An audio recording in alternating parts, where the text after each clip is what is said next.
dans le film, il y a des gens qui le détestent, des gens qui l'adorent, donc c'est vraiment des gens qui ne rentrent pas dedans, des gens qui rentrent dedans. Et j'avais compris au Grand Palais, les derniers jours où il y avait la FNAC qui s'occupait de la billetterie, elle a fait la promotion, et comment on avait touché les gens au cœur. Les gens me le disaient. Et donc j'avais vraiment voulu, au moment où j'avais envie de faire un autre film, après Home, j'ai longtemps réfléchi, je voulais faire un film qui mélange justement ces paroles intimes, et en même temps, c'est les grands paysages. Souvent beaucoup de gens qui n'ont jamais été interrogés de leur vie, c'est-à-dire des gens qui n'ont jamais parlé devant une caméra, et donc ils sont très libres, et à qui on disait attention, vous allez être vu par des millions de personnes, dans ce que vous dites va être important. Et les gens prenaient beaucoup d'importance, même si vous allez dans un petit village indien où les gens ne savent pas lire, pas écrire, vous êtes une femme intouchable et vous hurlez votre non-bonheur de vivre, ben voilà, elle sait que c'est important ce qu'elle va dire. Et quand elle sait qu'elle va être projetée aux Nations Unies, je vous dis qu'elle donne tout son corps, tout son cœur.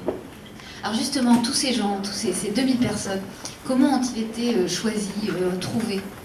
Il y a eu des fixeurs. Alors, sur place. il y a des fixeurs sur place. Les fixeurs sont des gens qui préparent les interviews, qui vous téléphonent, qui vous préparent un reportage, une émission de télévision, des gens c'est le métier, qui parlent la langue, et disent voilà, je cherche des anciens soldats, ou je cherche des soldats, c'est dans un camp en Jordanie où il y a des Irakiens et des Syriens, donc ils cherchent pour vous, ils expliquent qu'ils vont être interrogés, et quand vous arrivez, c'est un petit peu préparé. Après, à vous, le journaliste, qui, avant de partir, travaille 15 jours à prendre des rendez-vous, à expliquer longtemps au téléphone ce qui va se passer, puis ça peut être chauffeur de taxi, qui est très sympa, tiens, je vais t'interroger, de manière intéressante.